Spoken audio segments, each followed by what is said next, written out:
Je n'ai pas bien pu guider ce monde. Ashura, je te confie l'avenir de ce monde, à toi et à tes descendants.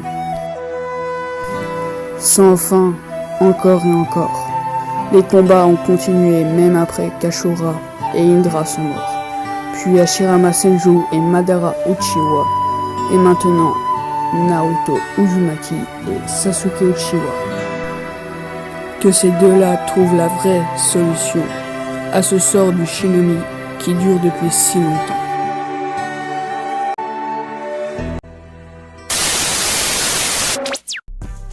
Et yo tout le monde, c'est Tixer et aujourd'hui on se retrouve pour une nouvelle vidéo. Alors j'ai vu que vos retours sur la vidéo de l'incroyable histoire de Deidara étaient très positifs, donc j'ai décidé de poursuivre cette série avec l'histoire de l'ermite Rikudo.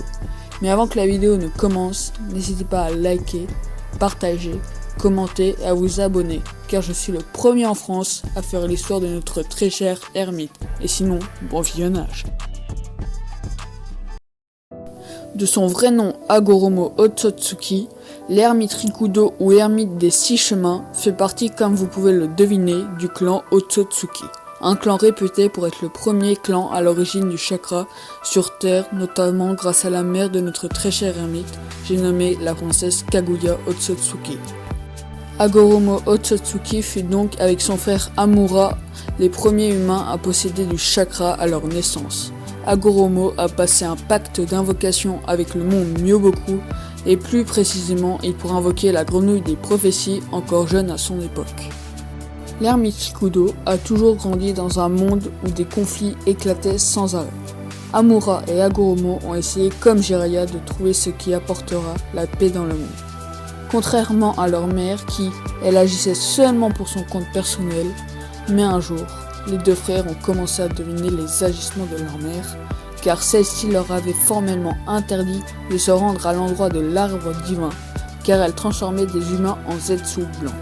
Les deux jumeaux ont fini par céder à la tentation et suivre Kaguya pour découvrir avec stupeur que leur mère faisait des sacrifices humains pour alimenter l'arbre divin et créer des Zetsu blancs. Du coup, vous l'aurez sûrement deviné, mais Hagoromo ne va pas rester les bras croisés et va s'entraîner au mont Myoboku pour maîtriser l'art de l'ermite et aller affronter sa mère. Du coup, à ce moment-là, Hagoromo devait être un peu pressé pour maîtriser le mode ermite. Après de longs jours d'entraînement, Hagoromo était enfin prêt pour affronter sa mère, la grande Kaguya Otsutsuki, avec l'aide de son frère Amura. Avant de partir, la grenouille ermite prit soin d'emmagasiner de l'énergie naturelle dans un parchemin. Retenez bien ce moment-là, car ce parchemin va sauver le monde shinobi. Malheureusement, pour l'ermite, Kaguya avait pris de l'avance sur lui car elle a sûrement senti le coup en hypnotisant Amura pour combattre son frère à sa place. Hagoromo, après des tentatives de raisonnement ratées, eut une idée très risquée car il va essayer de tuer son frère pour ensuite lui poser sur le front et le ressusciter grâce au parchemin de la grenouille contenant de l'énergie de la nature. D'ailleurs, n'hésitez pas à me dire en commentaire ce que vous auriez fait à la place de notre ermite Rikudo. Bon, continuons. Hagoromo va se dire que c'est une bonne idée, donc devinez quoi? Il va tuer son frère et le ressusciter, et le pire c'est que ça marche.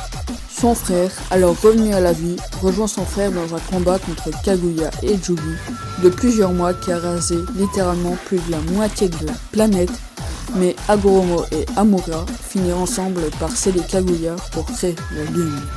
Il va au passage diviser le pouvoir destructeur de Jubi en répartissant son pouvoir en 9 bijou. Plus tard, Hagoromo aura 2 fils, Azura et Indra. D'ailleurs, si vous voulez que je vous raconte l'histoire d'Azura et d'Indra, je compte sur vous pour bombarder la barre de pouces bleus. En vrai, j'aimerais bien atteindre les 20 likes, ça serait énorme. Bon, reprenons.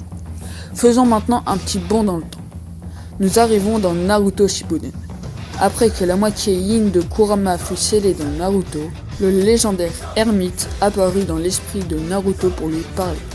Après que le jeune shinobi se mit en colère à propos du langage très philosophique que Hagoromo employait, ce dernier répondit aux questions du jeune shinobi. Il commença à raconter l'histoire de sa famille à Naruto, allant de sa mère jusqu'à ses 2 fils. ce qui l'amena à révéler à ce dernier qu'il était en fait la réincarnation de son plus jeune fils, Asura.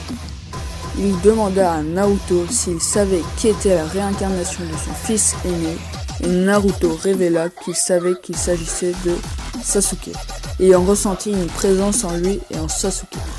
Hagoromo raconta l'histoire des précédentes réincarnations. Madara Uchiwa pour Indra et Hashirama Senju pour Ashura. Il révéla que Madara avait mélangé le chakra d'Asura et d'Indra pour former son chakra, s'éveillant au Rinnegan.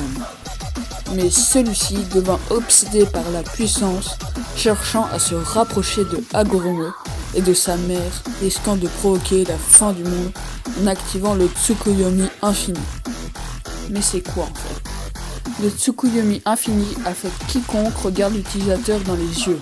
Dès que la victime voit le Sharingan, elle se trouve prisonnière d'une illusion entièrement régie par l'utilisateur.